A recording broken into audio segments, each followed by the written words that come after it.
नमस्कार. तेजस्विना वधितमस्तु पर्व तिसरे, नवरूप स्त्री कर्तृत्वाचे या भागामध्ये मी डॉक्टर तेजस्विनी भाले तुमच्या सगळ्यांचं स्वागत करते.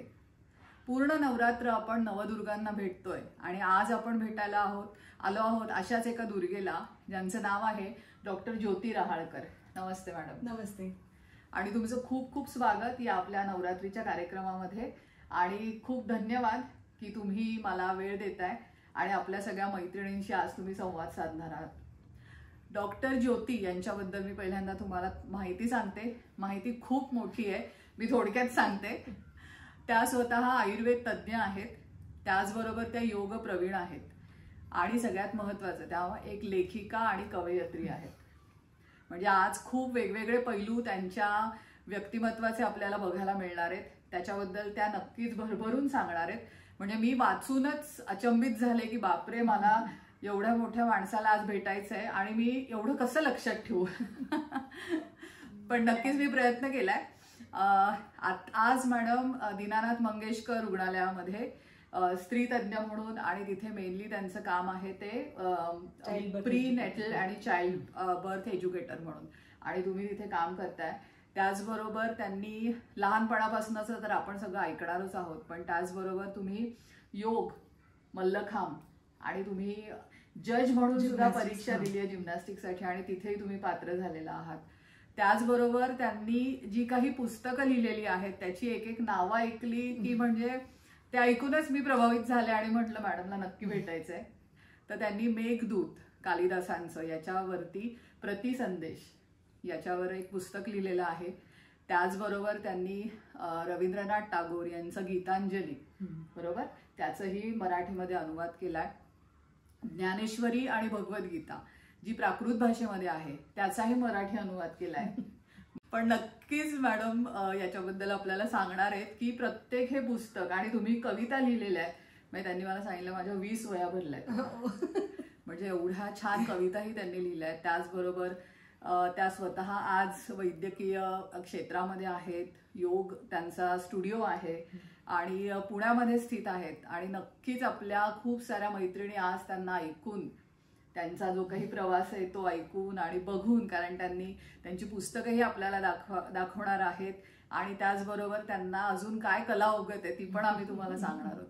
तर आपण सुरुवात करूया आपल्या आजच्या कार्यक्रमाची. तर सगळ्यात महत्त्वाचा प्रश्न हा की आयुर्वेद तज्ज्ञ तुम्ही आहातच, पण योग हा सगळ्यात महत्त्वाचा भाग जो आहे आणि त्याची सुरुवात काही अशी मी म्हणेन की 20व्या 25व्या वर्षी अभ्यासात होऊ शकते. पण शरीराचा लवचिकपणा हा लहानपणापासून आला पाहिजे तर योग छान जमतो. तर तुम्ही याच्याकडे वळालात, याची नक्कीच पार्श्वभूमी असेल तर ती आम्हाला सांगा. नक्की. आता आपण तर आयुर्वेद शिकलेलो आहोत, बरोबर, तुम्ही पण मी पण, आणि एकाच संस्थेतून आपण शिकून बाहेर पडलोय, त्याच्यामुळे सेम रूट्स आहेत आपली. त्यामुळे आपण जाणतो की आयुर्वेद आणि योग हे किती हातात हात घालून जातं. म्हणजे आपल्याला अभ्यासात तर हा विषय होताच, बरोबर आहे. पण मी मला स्वतःला असं भाग्यवान समजेन की अगदी लहान वयामध्ये योग आणि व्यायाम ह्या सगळ्या गोष्टींशी माझा परिचय झाला.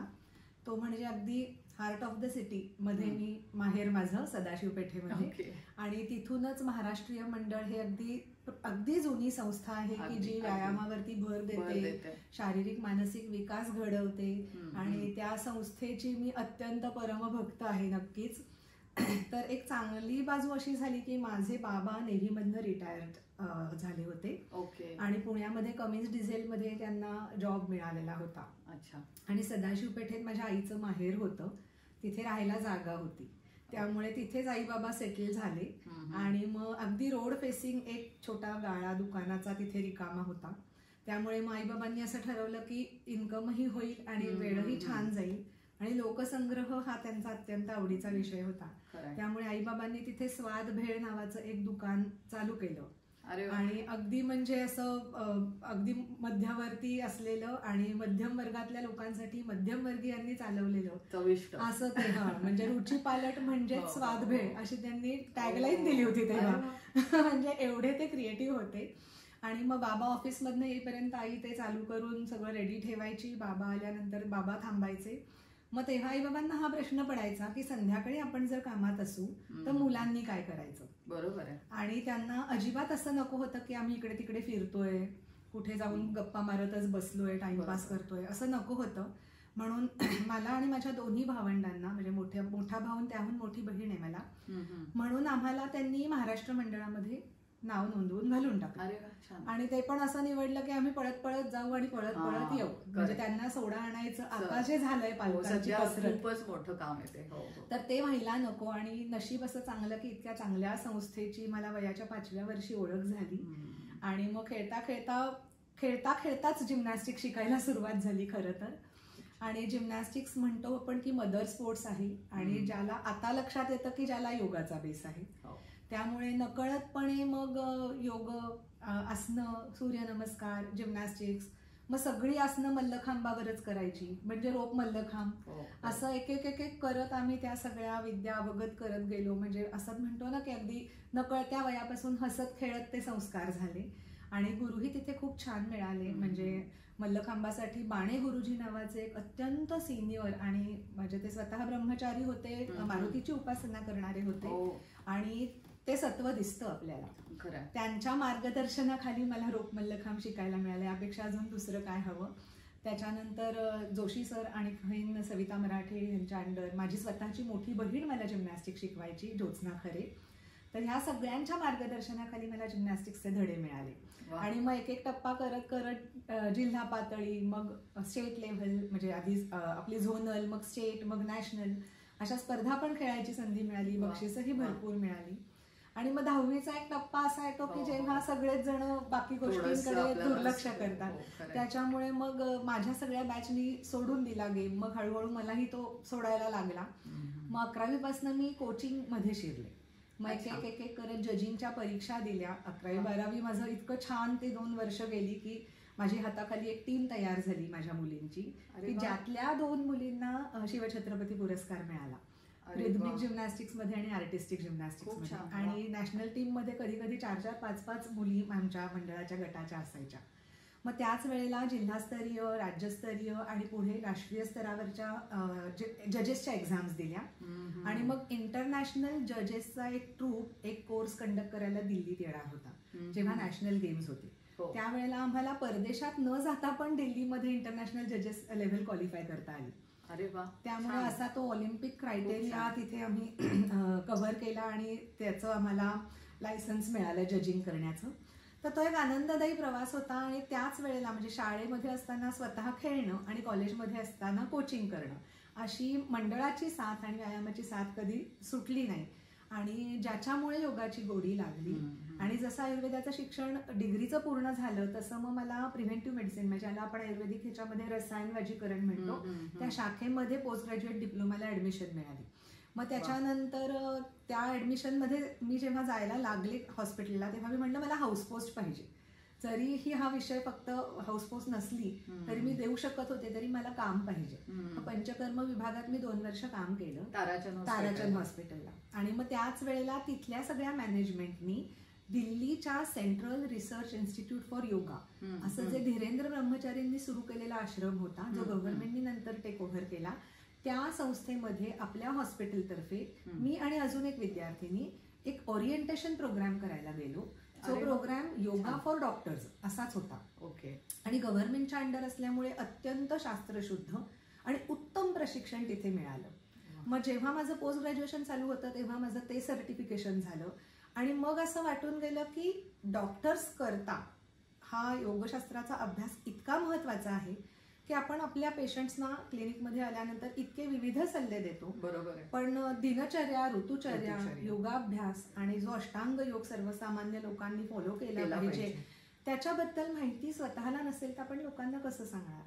मग कुठेतरी असं ठरवलं की तसंही पोस्ट ग्रॅज्युएशन प्रिव्हेंटिव्ह मेडिसिन मध्ये आहे, तर मग रसायन चिकित्सा आणि योगशास्त्र ह्यालाच आपण एम करून पुढे जावं. खूप छान. आणि मग मी स्वतः एकदा प्रेग्नंट असताना असं झालं की माझी एक मैत्रीण पण प्रेग्नंट होती. तिची आई अनेस्थेटिस्ट होती आणि तिच्या आईची मैत्रीण गायनेकोलॉजिस्ट होती. ओके. तर त्यावेळेला तिच्या आईच्या मैत्रिणीने तिच्याकडनं अशी काही छान आसनं वगैरे करून घेतली की जी तिला फुल प्रेग्नन्सीमध्ये आणि डिलिव्हरीच्या वेळेला त्याचा उपयोग होणार होता.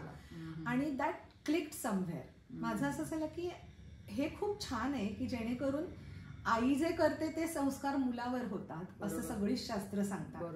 मग प्रेग्नन्सीमध्ये जर आईने ह्या गोष्टी केल्या तर त्या येणाऱ्या बाळाला नक्कीच ते संस्कार होणार आहेत. तर असा विचार करून असं ठरवलं की आपण प्रीनेटल योग चालू करू, म्हणजे प्रसूतीपूर्व व्यायाम वर्ग चालू करू. तेव्हा पुण्यामध्ये ही कन्सेप्टच खूप नवीनच होती आणि लोक यायचे पण नाहीत. म्हणजे इतके 100 प्रश्न असायचे, मग का करायचं, मग त्याचे काही अपाय नाहीत ना, मग काही झालं तर ह्याच्यामुळे झालं असं होईल आणि आमच्यासाठी आमची प्रेग्नन्सी किती प्रेशियस आहे. तर मी मग सांगायची सगळ्यांनाच प्रत्येक प्रेग्नन्सी ही प्रेशियस असते, खूप प्लॅन्ड असते आणि खूप हवीशी असते. पण जसं की योगाला आपण जीवनशैली म्हणतो, तर मग ती जर जीवनशैली आहे तर त्याला मग गर्भिणी हा अपवाद नाही, कारण आपण मानतो की गर्भिणी ही काही रुग्ण नाहीये. मग हळूहळू एकेका प्रेग्नंट वुमनकडनं एक व्यायाम करून घेऊन त्यांना त्याचा थोडा थोडा फायदा व्हायला लागला.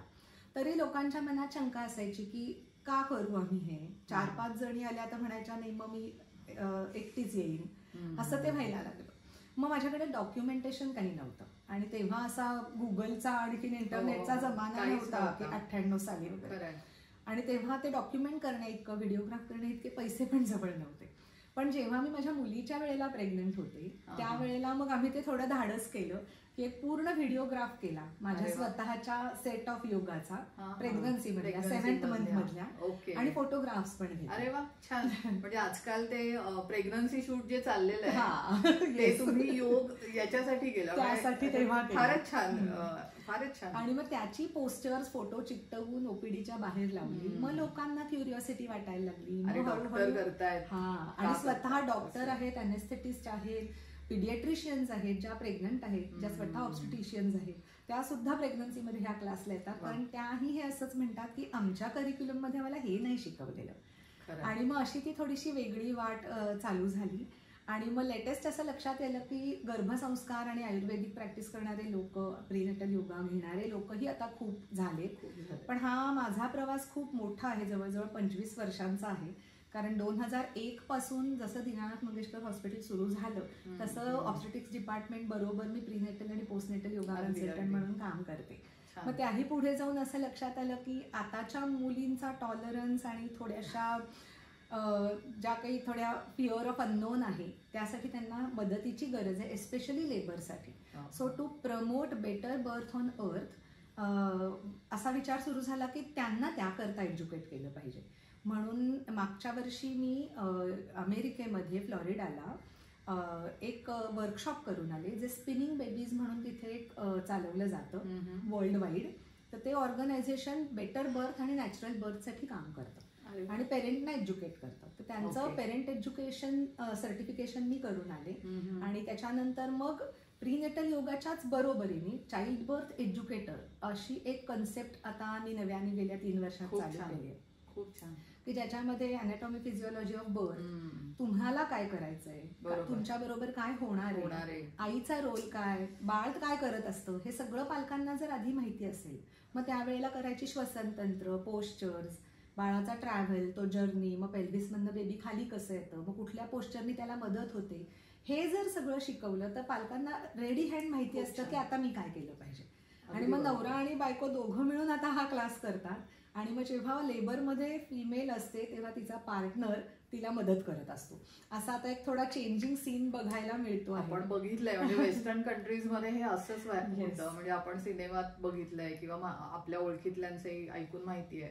माझी बहीणही कॅनडाला आहे त्यामुळे तिच्याही आम्हाला या माहिती आहेत की तिच्या लेबर दोन्हीच्या वेळेस कसं झालं. आणि पण तिथे एज्युकेशन सिस्टीम मध्ये या गोष्टी लहानपणापासून त्यांना माहिती आहेत, अॅनाटॉमी, फिजिओलॉजी.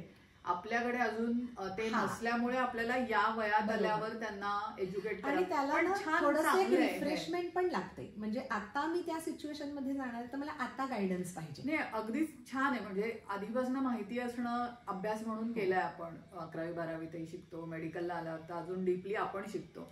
पण ही सगळी प्रोसेस आणि ही नॅचरल प्रोसेस ही सगळ्यांच्या बाबतीत घडते. त्यांच्या मनातली भीती मुळात हीच काढायची आहे की हे सहज होणार आहे, तुम्ही थांबवू पण शकत नाही आणि तुमच्या ते हातात. आणि सगळ्यात महत्त्वाचं म्हणजे माझी आई पण गायनेकोलॉजिस्ट आहे आणि माझ्या आईच्या इथे लेबर्स मी असे लहानपणापासून बघितलं की आई गेली की रात्रभर नसायची, मग रात्री कधीही पहाटे डिलिव्हरी आली, मग 12-12 तास नाही. मग मी सुद्धा हाऊसमनशिप करायचे गायनिक हॉस्पिटलमध्ये, डॉक्टर परांज पेनकडे शिवाजीनगरला. मग तेव्हाही बघायचे. पण सगळ्यांची इच्छा असते की माझी नॉर्मल लेबर झालं पाहिजे, खूप इच्छा असते. पण नॉर्मल लेबर काय आहे हे माहिती नसतं. तर ते चाइल्ड बर्थ एज्युकेशनचा तो पार्ट आहे. आणि आता दीनानाथ मध्ये आपण महिन्यातनं एक सेशन ऑफलाईन कपल्ससाठी घेतो की जिथे त्यांना इमिजिएटली येणारा पार्ट म्हणजे लॅक्टेशन आणि ब्रेस्ट फिडिंग, त्यासाठी पण रेडी केलं जातं आणि नॅचरल बर्थसाठी पण रेडी केलं जातं. म्हणजे आपण क्लिनिकमध्ये सांगतोच पेशंटला, म्हणजे आपण हे संस्कार, मी त्याला मातृसंस्कार म्हणते, कारण हे मातेवर करतोय आणि ते गर्भापर्यंत जाणार आहे. आणि त्याच जोडीला आपण हेही सगळं सांगतो की गर्भिणी परिचर्या, सुतिका परिचर्या, पण दीनानाथ मध्येही तुम्ही करताय आणि सायंटिफिकही वेनी हे आहेच आहे. म्हणजे आम्ही करतो ते अगदी आमच्या लेवलवर आहे, मॉडर्न लँग्वेजमध्ये. इन्स्टिट्यूटचा पण एवढा मोठा सपोर्ट आहे, एवढी मोठी इन्स्टिट्यूट आहे आणि तिथे तुम्ही करताय काम. आणि सगळ्या पॅथीची लोक एकत्र येऊन तुम्ही करताय, म्हणजे फक्त आयुर्वेद डिपार्टमेंट करते असं नाहीये. तर ही खूपच छान आणि मोटिवेटिंग आणि वेलकमिंग गोष्ट आहे की आयुर्वेद, योग आणि मॉडर्न सायन्स यांनी एकत्र येऊन काम केलं की प्रिव्हेंटिव्ह आहे, क्युरेटिव्ह आहे आणि ओव्हरऑल वेलबिंग साठी छान होलिस्टिक अप्रोच येतो. खरंय खूपच छान. म्हणजे ही जर्नी जी टिळक रोडवरनं महाराष्ट्र मंडळ, मल्लखांब, तिथून मग योगातनं आपण आता शिरलोय गर्भिणी, प्रेग्नन्सी केअर आणि प्रीनेटल केअर. आणि अशा वेळेला कसं आहे ना की हा एक करिअर पाथ म्हणून जरी निवडलेला असला तरी असं वाटतं की जेव्हा ती स्त्री प्रसूत होते आणि तिला ते जमतं सगळं करायला, आणि मग जेव्हा त्यांचे मेसेजेस आणि फीडबॅक येतात ना, तर ते समाधान खूप वेगळं असतं. म्हणजे मी त्यांना हेही सांगून ठेवलेलं असतं की तुम्ही लेबरमध्ये असताना एनी टाइम मला फोन करा. त्या सिच्युएशनला वेअर इज द बेबी असा एक क्वेश्चन असतो की बाळ कुठपर्यंत प्रोग्रेस झाला, ते जर तुम्हाला माहिती असेल तर त्यावेळेचे एक्सरसाइज मी तुम्हाला सांगेन. आणि मग अशी त्यांना मदत जेव्हा होते आणि मग मेसेज येतो की झाले डिलिव्हर, नॉर्मल झाली, थँक्यू मॅडम, तर तो आनंद काहीतरी वेगळाच असतो. खरंय. म्हणजे आपल्या आयुर्वेद शास्त्रात प्रसूती नॉर्मल होण्यासाठी दिलेलं आहेच. सिझेरियन सेक्शन सुद्धा आयुर्वेदामध्ये पहिलं एक्सप्लेन केलेलं आहे काश्यपांनी.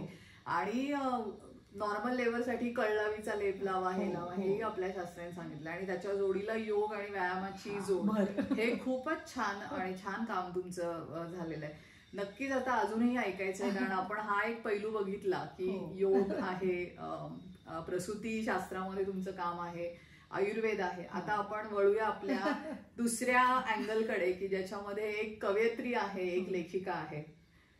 आणि मी मगाशी ज्या पुस्तकांचा उल्लेख केला, म्हणजे कालिदास ऐकल्यावर तर मी भारावून गेले. म्हटलं अरे बापरे, कालिदास, मेघदूत, हे मी MA करत होते टिळक महाराष्ट्र विद्यापीठामध्ये, तेव्हा कालिदास अभ्यासाला होता, त्यामुळे त्याची मला एकदम आठवण झाली. आणि इतकं सुंदर काव्य ते तुम्ही मराठीत, आणि तो प्रतिसंदेश, म्हणजे तो थॉट खूपच छान आहे. तो आता तुम्ही आपल्या या प्रेक्षकांना, आपल्या मैत्रिणींना नक्की सांगा. नक्की. खरं तर म्हणजे आता मी शास्त्रशाखेची विद्यार्थिनी, आयुर्वेद केलेलं, पण आयुर्वेद पण खूप बहुतेक का आवडलं, कारण ते भाषा प्रचूर जास्त आहे. म्हणजे अत्यंत उत्तम पद्धतीने अत्यंत रंजक भाषा वापरून शास्त्र सांगता येतं, हे आयुर्वेदाने शिकवलं बहुतेक आपल्याला. कारण आपण जेव्हा इतर शास्त्राची पुस्तकं वाचतो तेव्हा इतक्या टेक्निकॅलिटीज असतात, एवढे अवघड शब्द असतात. म्हणजे संस्कृत भाषा म्हणून जरी अवघड वाटली लोकांना तरी पण ती रंजक आहे आणि श्लोकबद्ध आहे, त्यामुळे त्याची गोडी आणि पाठांतराने ती कायम तुमच्या मेंदूत आणि हृदयात राहणारी अशी आहे. तर म्हणून कदाचित त्या भाषेच्या प्रभुत्वामुळे मला कदाचित आयुर्वेद अजून आवडलं असावं. आणि शाळेत असल्यापासून भाषा तशाही आवडायच्या. आणि माझा मामा म्हणजे श्री साने SP कॉलेजचा प्रिन्सिपल होता तो, आणि तो हिंदीचा प्राध्यापक होता.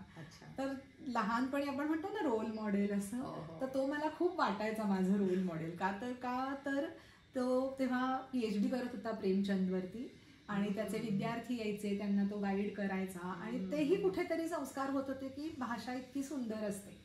आणि जेव्हा आपण खेळत असतो आणि एस्पेशली कॉम्पिटिटिव्ह गेम खेळत असतो तेव्हा असं खूप म्हटलं जातं की सायन्सला ऍडमिशन घेऊ नका, कारण मग होत नाही, प्रॅक्टिकल्स बुडतात, अभ्यास होत नाही, खेळ करता येत नाही. पण मला कुठेतरी कॉमर्स खूप करायचं नव्हतं आणि आर्ट्सला जायचं म्हणजे आत्ता इतकं कला शाखा ही तेव्हा एवढी डिमांडमध्ये म्हणजे आता त्या कला शाखेला सायन्सपेक्षा जास्त लोक भर देत आहेत आणि कलेमध्ये पण आता किती विविध वाटा आणि किती विविधांगाने ती फुलती आहे आणि आपल्याला बघायला मिळतं की आत्ताची जनरेशन आर्ट्सला जायला धडपडते. पण तेव्हा आर्ट्स म्हणजे अरे कॉमर्स नाही करायचं का, सायन्स नाही करायचं का, चला मग आर्ट्स करू, अशा पद्धतीत केलं जायचं. तर तसा पगडा असल्यामुळे तेव्हा असं महत्व त्याचं वाटलं नाही. पण कुठेतरी नंतर जसं की आता लग्न झाल्यानंतर आपल्याला खूप जास्ती नात्यांची ओळख होते, आणखीन खूप लोक भेटतात आणि सगळे अनुभव येतात. तर असाच एक एपिसोड होता की दोन्ही मुलं माझी लहान होती. मला मोठा मुलगा आहे, तो आता 27 वर्षाचा आहे आणि मुलगी माझी आता 24 वर्षाची आहे. तिने पण आयुर्वेद केलंय भारतीमध्ये आणि आता इंटर्नशिप चालू आहे तिची. तर ती जेव्हा छोटी होती मुलं माझी, त्यावेळेला मला एक सिव्हिअर बॅकएक एपिसोड झाला. म्हणजे असेल ड्यू टू म्हणजे ओव्हरऑल सगळं स्ट्रेस आणि फिजिकल एक्झर्शन. आणि मग मला बेड रेस्ट सांगितली होती. मग मी माझ्या नंदेकडे राहायला गेले होते. मग माझ्या सगळ्या सासवा मुलांची काळजी घेत होत्या.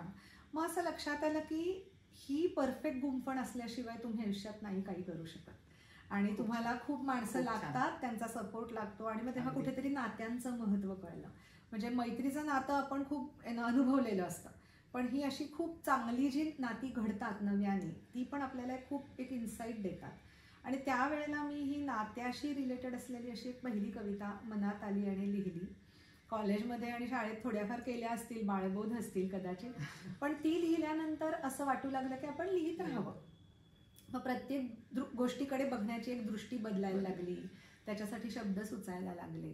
आणि मग अशा थोड्याशा एक 100-150 कविता झाल्यानंतर हा सांगावंसं वाटतं म्हणून असा एक कविता संग्रह आम्ही प्रकाशित केला 2010 साली. आणि मग ह्याच्या 40 कविता ह्याच्यामध्ये आहेत आणि ह्यातल्या काही आणि त्यावेळेत लिहिलेल्या काही कवितांना एकत्र करून आम्ही कवितांचं नाट्यरूप सादरीकरण करायला सुरुवात केली. कारण माझी मुलगी तेव्हा ज्ञानप्रबोधिनीत 7वी इयत्तेत होती आणि तिच्या वर्गातल्या सगळ्या मुली शार्प आणि एकदम एकपाठी अशा होत्या. त्यांचा जो व्हॅनचा ग्रुप होता त्यांना आम्ही एकत्र केलं, एक एक कविता पाठांतराला दिली आणि प्रत्येक कवितेला जोडणारी संहिता लिहिली. ती त्यांनी नाटकासारखीच पाठ करून म्हणायची आणि त्याचे एक 12-15 प्रयोग आम्ही केले. फक्त स्वलिखित कवितांचे आणि संहितेचे. आणि टिळक स्मारक वगैरेला पण आमचे प्रयोग झाले. तर तो एक वेगळा आम्हाला अनुभव मिळाला की कविता पण नाट्यरूपात जाऊ शकतात आणि लोकांनी त्या तेव्हा खूप एन्जॉय केल्या. आणि हे पुस्तक माझं पहिलं पुस्तक. मग असंच मार्केटमध्ये फिरताना लक्षात आलं की कितीतरी काव्यसंग्रह निघत असतात आणि खरंच कोण वाचतं आणि आपल्याला त्याचं महत्त्व असतं, पण लोकांना असतं का? मग असं कधीच वाटलं नाही की आपण परत कविता संग्रह छापावा. मग त्याच्यानंतर एक माझ्या आयुष्यात असा प्रसंग आला की माझी अशीच एक काव्यवेडी मैत्रीण अचानक आपल्यातनं तिची एक्झिट झाली. आणि मग त्यावेळेला असं वाटलं की आपल्या अध्यात्माचा जो बेस आहे आपल्या सनातन धर्मामध्ये सांगितलेला, त्याच्याबद्दल आपल्याला खूप नीट माहिती पाहिजे. या आयुष्यात तरी आपल्याला ते आपल्या डोळ्याखालनं त्यातलं काहीतरी गेलं पाहिजे. आणि आयुर्वेद केल्यानंतर आपल्याला जेव्हा की धर्म अर्थ काम आणि मोक्ष हे जे 4 गोष्टी योगातही सांगितल्यात, आयुर्वेदातही सांगितल्यात आणि त्याचा सगळा गाभा वेदांचा आणि आपल्या अध्यात्माच्या बेसचाच आहे. तर तिच्या त्या निधनानंतर असं ज्ञानेश्वरी वाचायला सुरुवात करावी असं वाटलं की ज्ञानेश्वरी वाचून तर पाहू काय आहे. माझ्या नवऱ्याच्या आजी म्हणजे माझ्या आजे सासूबाई वाचायच्या, ते अत्यंत जुनं जीर्ण असं ज्ञानेश्वरीचा ग्रंथ त्यांचा होता. वाचूयात तर खरं. मग वाचायला सुरुवात केल्यावरती असं वाटलं की काहीच कळत नाही आपल्याला. आणि मधल्या काळामध्ये दीपाली पाटवतकरांनी ज्ञानेश्वरी चित्रबिंदू रूपामध्ये प्रकाशित केले काही ओव्या. तर त्यांनी त्या ज्ञानेश्वरीच्या ओवीवर आधारित चित्र बिंदू रूपात काढली, मूळ ओवी खाली लिहिली, त्याचं ट्रान्सलेशन उजवीकडे लिहिलं. अशा सिलेक्टेड 40 ओवींचं त्यांचं पुस्तक आहे. ते वाचल्यावर असं लक्षात आलं की अर्थ कळतोय, चित्र पण कळतंय, पण मूळ मराठी भाव शब्दातनं कळत नाहीये. म्हणून त्या पहिल्या 40 ओवींना मी आत्ताच्या अर्वाचीन मराठी आपण जे बोलतोय त्याच्यामध्ये करून पाहिलं आणि सगळ्या इंग्लिश मीडियम मध्ये शिकणाऱ्या मुलांना वाचून दाखवलं आणि ते म्हणले हो हे आम्हाला कळतं. मग असं कुठेतरी वाटलं की ह्या जनरेशनला आपल्याला जी कळत नाही ती ज्ञानेश्वरी ह्या जनरेशनला कशी कळणार. म्हणून मग त्या 40 ओवी केल्यानंतर एक असा हुरूप आला की बघू तर खरं काढून. मग ते जुना ग्रंथ काढला आणि ओम नमोजी अद्यापासनं फक्त न वाचता एक ओवी वाचायची आणि एक ओवी लिहायची, असाच प्रकल्प चालू केला. अरे वा. म्हणजे आधी वाचू, मग समजून घेऊ, मग लिहू. मला माझ्या शब्दात काहीच लिहायचं नव्हतं, मला तेच शब्द या भाषेत लिहायचे होते. त्यामुळे त्याच्यात माझा विचार मला घालायचाच नव्हता. म्हणून असं ठरवलं की आधी अभ्यास न करता एक एक ओवी हँडल करू.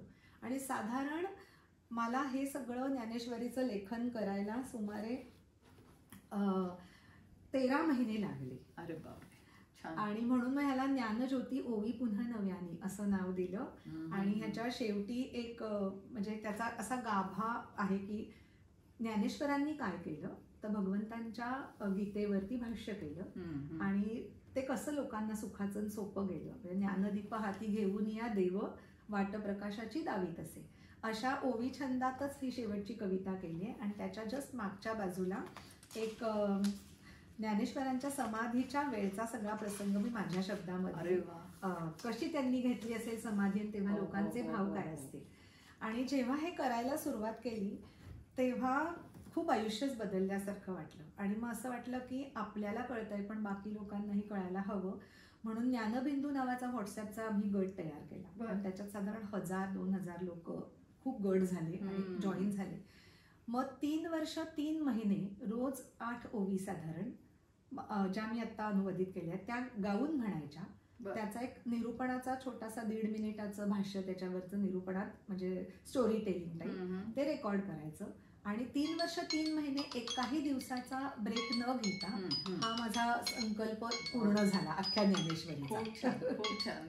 एकांपर्यंत ही ज्ञानेश्वरी पोचू शकली ऑडिओ रूपामध्ये. तेव्हा व्हॉट्सअपचं नवीन माध्यम होतं म्हणून घराघरात लोक ऐकत होते. आणि देवाचीच कृपा म्हणायचं की इतक्या मोठा 9033 ओवींचा जो ग्रंथ आहे तो न खंड करता, एकही दिवस खंड न पडता मला पोहोचवता आला. म्हणजे एखाद्या दिवशी इंटरनेटमुळे कुणाला उशिरा मिळाला तर मला मग लोकांचे फोन यायचे, आज तुम्ही ताई टाकलं नाहीये का, आम्ही वाट बघतोय. मग मी म्हणलं मी टाकलंय. छान. म्हणजे त्यांना ही गोडी निर्माण झाली, अर्थ समजायला लागला. म्हणजे आपण पसायदान तर म्हणतो, पसायदानामध्ये आलंच आहे सगळं की काय देतोय मी तुम्हाला. म्हणजे अतिशय सुंदर काम. म्हणजे मी याच्याबद्दल थोडंसं माझं भाष्य करू इच्छिते. ज्ञानेश्वरी सगळ्यांच्या घरी असते कारण आपले आजी आजोबा वाचत असतात. लहानपणी आपण ब्लॅक अँड व्हाईट सिनेमाही बघितलाय, तोही अजून मनात आहे. आता मी पण माझ्या मुलांना घेऊन नवीन ज्ञानेश्वरांची मुक्ताई सिनेमा बघितला. माझी मुलगी एवढी भारावून गेली. आणि आम्ही यावर्षी गणपतीमध्ये डेकोरेशन ही ज्ञानेश्वर माऊली आणि आळंदीचं संजीवन मंदिर आणि त्यांची ती भिंत चालवल्याचा देखावा आम्ही घरातल्या गणपतीला दरवर्षी करतो गौरी गणपती समोर, त्यामुळे तो देखावा केलेला. आणि माझी मुलगी अजूनही म्हणते, आई जो तुम्ही प्रसंग लिहिलाय ना की समाधी घेतली, संजीवन समाधी, ती आजही म्हणते की आई आपण जाऊन बघायचं का, कसे असतील तिथे ज्ञानेश्वर माऊली. म्हणलं नाही, ते तसेच असणार कारण ती संजीवन समाधी आणि सायंटिफिकली प्रूव्ह केलंय की तिथे एवढा त्याचा व्हायब्रेशन्स आणि ऑरा आहे. आणि ते तुम्ही मांडलंय मराठीमध्ये आणि या पिढीला ते समजणार आहे. म्हणजे माझी मुलगी हे नक्की वाचणार. अगदीच. तिने ज्ञानेश्वरी विकत घेतली आता मे महिन्यात. ती आता 12 वर्षाची आहे पण तिच्यासाठी आणली. ती म्हणाली मला ज्ञानेश्वरी हवी आहे. म्हटलं की हे मराठी ते वाचली, म्हणजे इंग्लिश मिडियम पण मराठी छान आहे त्यांचं. पण आता तुमचं हे जे पुस्तक आहे ते तर मी तिला नक्की देईन. म्हणजे माझी लेक केतकी नक्की वाचेल. तर इच्छा हीच आहे की आपले जे प्राचीन ग्रंथ आहेत आणि जे खरंच आपल्या म्हणजे इंडिव्हिज्युअल सोल करता कुठेतरी छान वाट दाखवणारे आहेत. म्हणजे भगवद्गीतेला तर मॅनेजमेंट गुरुच म्हटलेलं आहे आणि त्याच्यावरचं सोपं केलेलं भाष्य आणि अजून दिवसाच्या रोजच्या व्यवहारातले दाखले इतके दिलेत की असे इथे पटतातच आपल्याला ते. त्यामुळे ज्ञानेश्वरांचं कार्य महान आहे. मनालाही पटतात, बुद्धीलाही पटतात आणि आपण ते ऍक्सेप्ट करतो. म्हणजे कारण आता आपल्याला सगळं चाचपडायची सवय लागते ना. भलेही आपण वेद करू, आयुर्वेद करू, पण तरी जोर आपल्या बुद्धीला पटत नाही जोर आपण ते ऍक्सेप्ट नाही करत. म्हणजे आपण वैद्य असून सुद्धा बाकीची ते जनता तर त्यांना तो पाहिजे. आणि हे सगळं त्याच पद्धतीचं आहे. म्हणजे खूपच छान. म्हणजे माझा पुढच्या पिढीला समजायला सोपं जावं कारण ज्ञानेश्वरांनी काही वापरलेले शब्द इतके गोड आहेत आणि ते म्हणजे असे गुणगुणत राहतात मनामध्ये.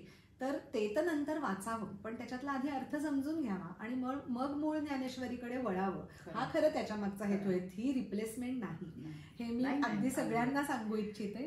त्याच्यानंतर मग असं वाटलं की एक सेकंद हां सॉरी, मला वाटलं मी चालू नाही नव्हतं केलं. केलेस. हो.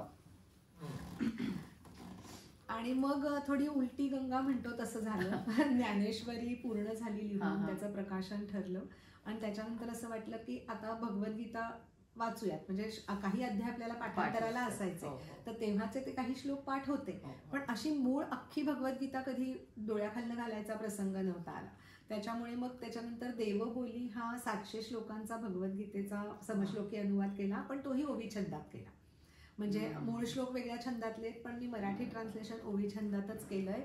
त्याचं कारण विचार केल्यावरती असं वाटलं की का बरं ज्ञानेश्वरांनी ओवी छंद वापरला असेल, म्हणजे ओवी ज्ञानी याची असंच म्हटलं जातं. कारण म्हणताना लक्षात येतं, ज्याला कुठलंही तालासुराचं ज्ञान नाही, ज्याला संगीतातली कुठलीही गती नाही, त्या प्रत्येक व्यक्तीला हे गाऊन म्हणता येतं.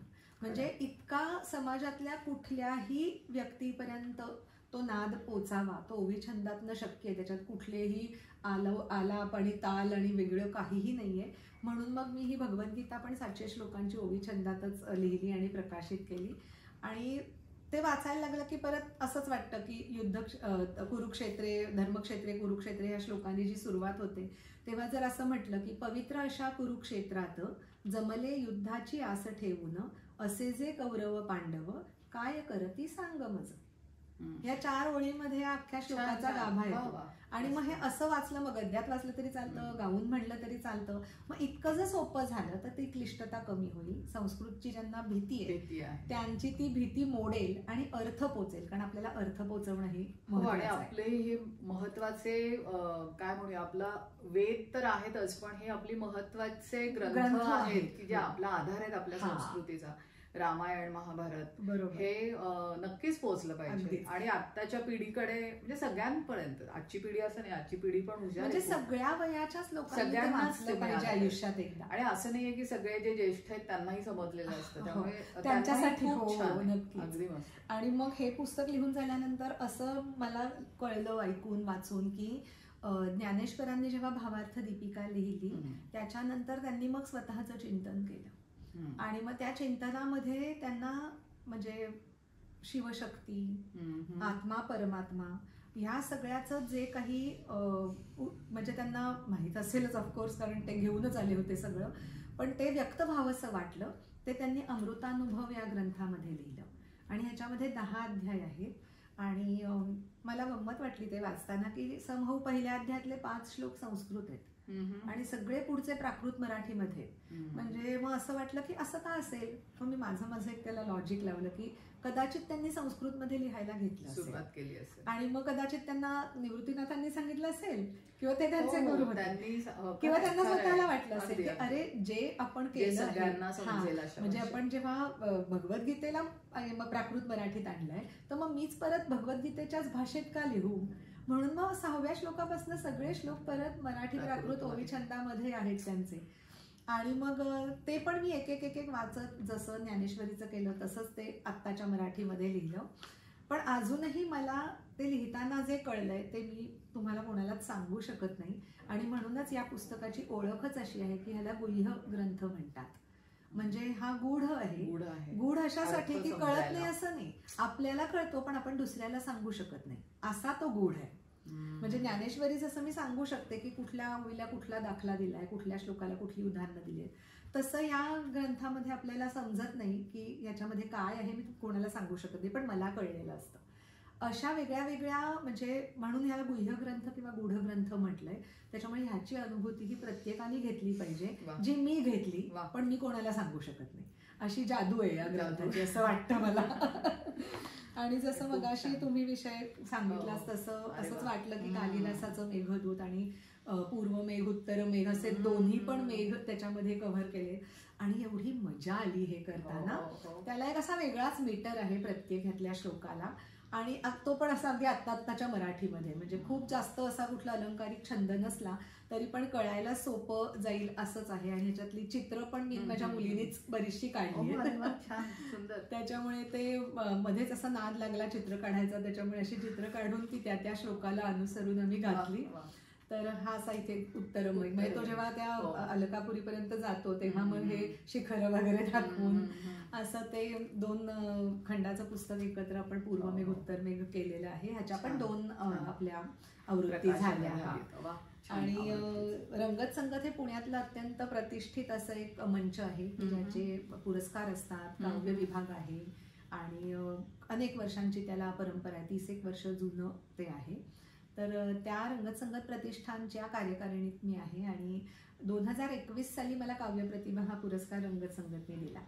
आणि तो संत साहित्याचे अभ्यासक आणि तुकारामांचे वंशज सदानंद मोरे त्यांच्या हस्ते मिळाला. आणि अत्यंत मिश्किल आणि अत्यंत बुद्धिमान असे ते आहेत. आणि त्यांनी बोलता बोलता तिथे असं म्हटलं की इतक्या सगळ्या कवी कवयित्रींनी मेघदूत मराठीत ट्रान्सलेट केलेलं आहे, पण कुणालाच असा प्रश्न नाही पडला का की तो मेघ पोचला का, त्याला ती यक्षिणी भेटली का, मग ते दोघं काय बोलले, त्याला तिथे कुबेर नगरी आणि अलकापुरी कशी दिसली.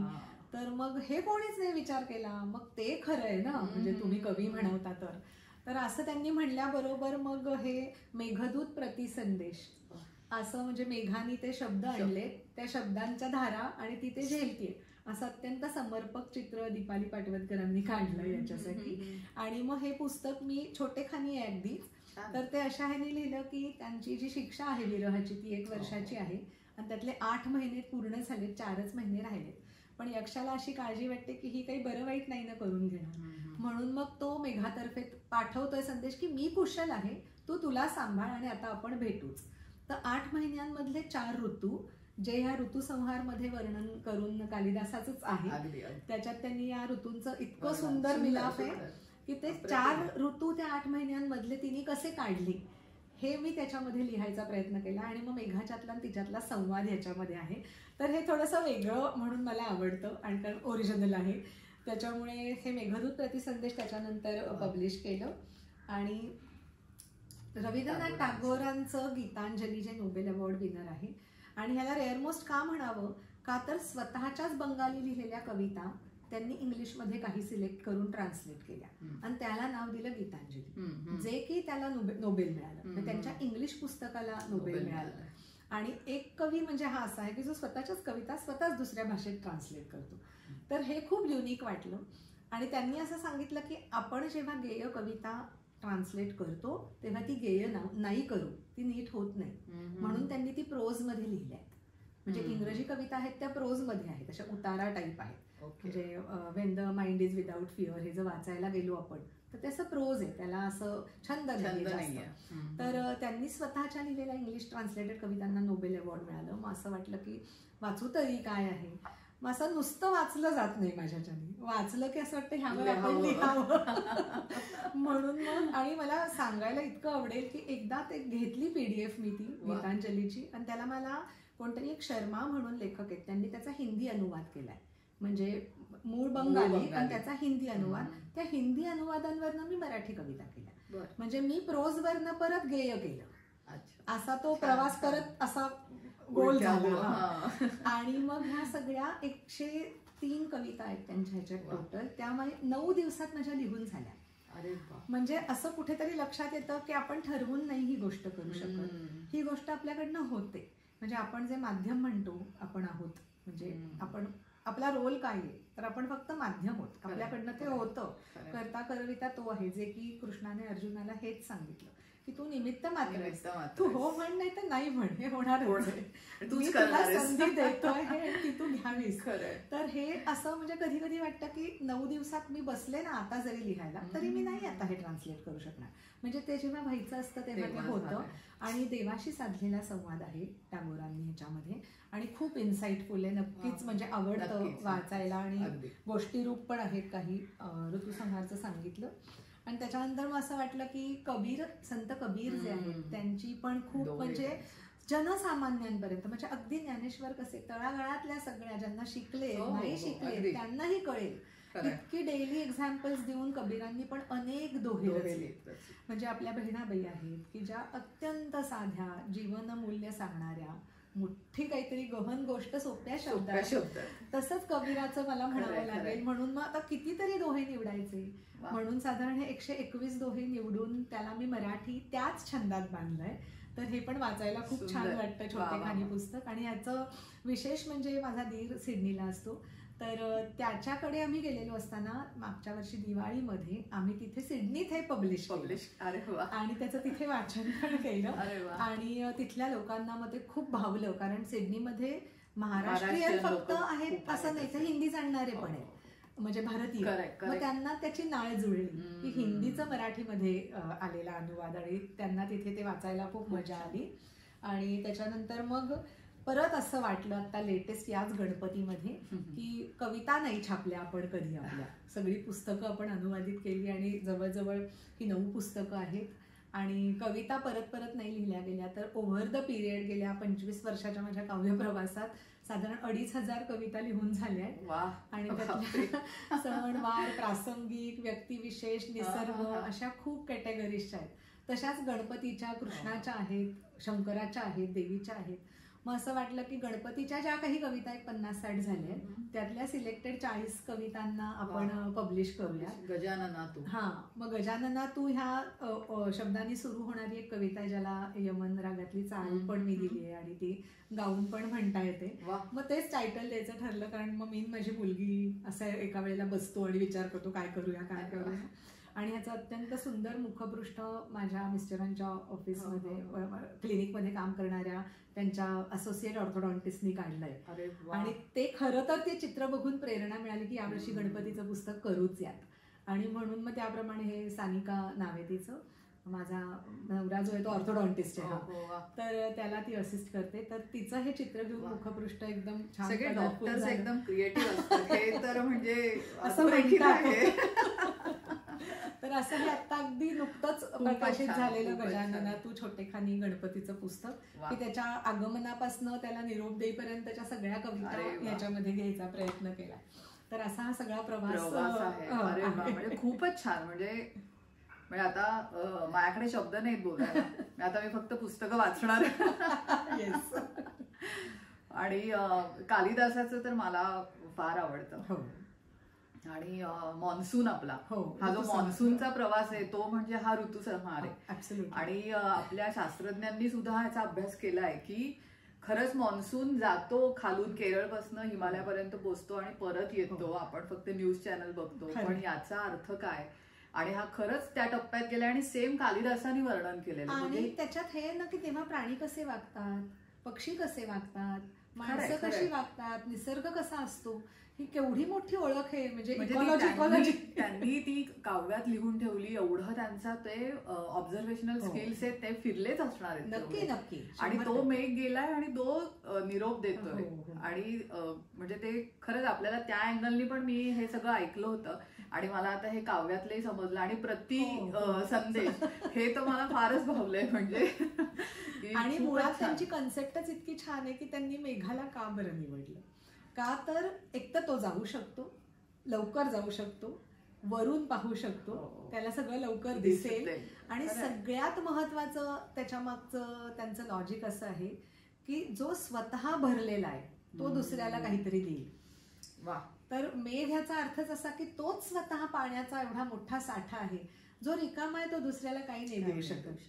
तर म्हणून त्यांनी तो मेघ निवडलाय. म्हणजे हे मला त्याचं डिराइव्ड मिनिंग एवढं पटलं की आधी म्हणून आपण आपल्याला पूर्ण भरलं पाहिजे, तर आपण लोकांना देऊ शकतो. खूप छान. म्हणजे खरंच छान गप्पा चालल्यात आपल्या. आणि मलाही खूप छान वाटतं की आज आपण भेटलो आणि या अँगलनी सगळ्याच बोलू शकलो. म्हणजे योग विषयक मला बोलायचंच होतं की योग पाहिजेच आपल्या सगळ्यांच्या आयुष्यामध्ये. आयुर्वेद आहेच, योग आहे, मॉडर्न पॅथिस तर आहेतच, पण या सगळ्यांसाठी. आणि तुम्ही सगळ्या दिशेने काम करताय, योग काम करताय, मॉडर्न सायन्स बरोबर काम करताय, प्लस तुमचं हे सगळं काव्य आहे. आणि ते भगवद्गीता, ज्ञानेश्वरी पासून आता तुमच्या स्वतःच्या कविताही तुम्ही पब्लिश केल्या आहेत. म्हणजे खूप छान. आणि आज आपला नवरात्रीची सांगता व्हायला लागलेली आणि आज आपण भेटलो आणि खूप छान या गप्पा झाल्या. आज आपल्या मैत्रिणी, आपल्या फॅमिलीज, त्यांची मुलं सगळेजण यातनं नक्कीच प्रेरित होतील. आणि खरं सांगायचं तर असंच आहे की करिअर हे एक गोष्ट आहे आणि माझी अभ्यास, माझी आवड आहे, हे सुद्धा आपण त्याच्याबरोबर जोपासू शकतो. आणि किती त्याच्यामध्ये आपण पुढे जाऊ शकतो. आणि तुम्ही 25 वर्ष झाले हे सगळं कार्य करताय. सो खरंच खूप छान वाटलं. आणि सगळ्यात छान बालपणापासूनच्या सगळ्या गोष्टींना उजाळाही मिळाला. म्हणजे मल्लखांब म्हणलं की महाराष्ट्र मंडळ हे तर आपल्याला आठवतच, कारण मी पण तिथे स्विमिंग शिकलीये पहिला महाराष्ट्र मंडळ मध्ये. आणि खूप छान. आणि अजून एक पैलू राहिला ना आपला दाखवायचा, की तुमची ही जी कला आहे जी तुम्ही एम्ब्रॉयडरी वर्क करता हे सुद्धा सुंदर आहे. मला काय आवडेल सांगायला, आपण म्हणतो ना आपल्या मोठ्यांचं अनुकरण आपण करायला हवं आणि ते जे करतात त्यातनंही शिकायला हवं. हाताला धरून सगळे नाही शिकवत तुम्हाला. तर माझ्या आईला स्वतःला शिवणकाम, माझ्या मावशीला शिवणकामाची गोडी, विणकामाची गोडी, भरतकाम, तर हे बसल्या बसल्या माझ्या आईने केलेले कुशन्स आहेत. म्हणजे कव्हर शिवण्यापासून छोटी छोटी त्याच्यावरती मोठी हे करेपर्यंत ती कधीच रिकामी बसत नाही. आता 80 वर्षाची आहे ती आणि आता भावे प्राथमिकला ती वदतू संस्कृतम शिकवायला जाते, पहिली दुसरी तिसरीच्या मुलांना. त्यामुळे ती 80व्या वर्षी पण कार्यरत आहे. आणि तिचीच मला अशी शिकवण आहे की 24 तास सगळ्यांकडेच असतात, ते तुम्ही कसे वापरता हे खूप जास्त महत्त्वाचं आहे. आणि माझे बाबा कायम सांगायचे, रेस्ट म्हणजे काय, तर change in work is rest. म्हणजे दुसरं काहीतरी करा, तीच रेस्ट आहे. आणि मग 2 हात 2 पाय डोकं सगळ्यांनाच जर देवाने दिलंय, फक्त ह्या 2 गोष्टी पाळल्यानं की खूप काही साधता येतं. मग तर हे मला आईबाबांनी लहानपणापासून सांगितल्यामुळे असेल, कदाचित स्वस्थ बसवत नाही म्हणून. मग एकदा इथे आमचं भोर देवस्थाननी वाईमध्ये आम्हाला दिलेलं माझ्या माहेरचं श्रीकृष्ण मंदिर आहे, मुरलीधर मंदिर, गणपती आळीत. तर बाबा जसे माझे 20 साली निधन पावले, तसा आम्ही हा कृष्णोत्सव माझ्या घरी साजरा करतो इथे पुण्यात गेली 6 वर्ष. मग त्यावेळेला असं वाटलं की असा एखादा सुंदर कृष्ण आपल्याला बॅकड्रॉप पाहिजे, म्हणून हे भरतकामामध्ये हा साकारला. आणि असा छान वेळ मिळाला की बसायचा. हो, हा गव्हाचा टाका. आणि सगळे मिक्स वापरले जिथे जो योग्य वाटेल. सॅटिन आहे, मला आठवते मी शाळेत असताना आपल्याला शाळेत असायचं, मी एवढं करायचं, उरलेलं माझी आई कम्प्लीट, कारण आईला आवडायची. मग असं मनात आल्यावरती हा कृष्ण हातात घेतला करायला आणि बघता बघता तो पूर्ण झाला. आणि हे जे म्हणजे संपूर्णाचं समाधान आहे ना, ते वेगळं आहे. त्याच्यामुळे मग त्याच्यानंतर खरं तर एक विठ्ठल पण झाला, पण मग तो आता इथे आणला नाहीये. पण विठ्ठल एकटा नको, तर त्याला रखमा पाहिजेच. तर ह्याची गंमत अशी सांगायला आवडेल की विठ्ठल पूर्ण झाल्यानंतर मी माझ्या भाचीच्या लेकीला, माझ्या नातीला 3 वर्षाच्या, तो विठ्ठल असा उघडून दाखवला. तर कसं मुलांना पण म्हणजे पाझरत जातं, तर तिला ते जय जय विठोबा रखुमाई गाणं माहितीये, ते तिने विठ्ठल बघितल्या बघितल्या टाळ्या वाजवत म्हणायला सुरुवात केली. आणि रखुमाई म्हणल्या मला म्हणली, रखुमाई तू काय? मग म्हणलं आता हिनी सांगितलंय तर केलीच पाहिजे, म्हणून मग ही रुक्मिणी पण साकार झाली. अप्रतिम, छान, वा. त्याच्यामुळे हाताला वेळ मिळेल, सवड मिळेल तसं ते केलेलं मन सगळं सगळ्याच मध्ये चालू आहे. फारच छान, खूपच मस्त, अप्रतिम. खूप छान वाटलं तुमच्याशी गप्पा मारून. आणि हे सगळं म्हणजे मला संधी दिल्याबद्दल धन्यवाद, की जेणेकरून सगळं हे लोकांपर्यंत पोहोचेल. नाही अगदीच. आणि खूप छान, म्हणजे आज खुश होतील सगळ्या मैत्रिणी. दररोज मला फोन येत आहेत की अगं केलास का अपलोड, पुढचा एपिसोड झालाय की नाही, मेसेज नाही आला. आणि मी रोज रात्री जाऊन ते अपलोड करते, कारण दिवसभर मग क्लिनिक हे सगळं मग एडिट करायचं, मग रात्री, मग काहींना सकाळी जातो.